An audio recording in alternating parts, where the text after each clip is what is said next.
7 amazing crab facts.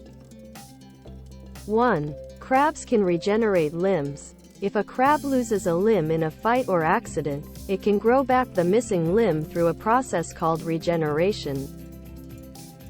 2. Crabs communicate using drumming.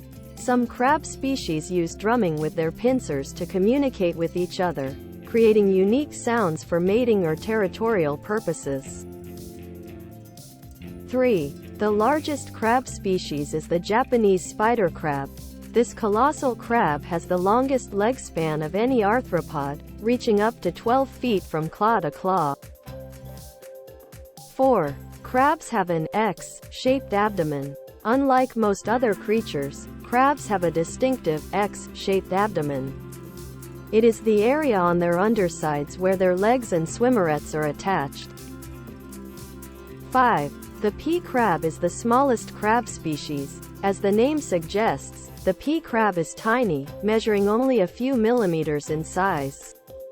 They are often found living as commensals in the shells of oysters and other mollusks. 6. Crabs have excellent vision. Crabs have compound eyes that provide them with excellent vision, allowing them to detect movement and predators from various directions. 7. Crabs are crustaceans. Crabs belong to the crustacean family, which includes lobsters, shrimp, and crayfish. They have a hard exoskeleton, jointed legs, and 2 pairs of antennae. These fascinating crab facts showcase the uniqueness and diversity of these captivating crustaceans.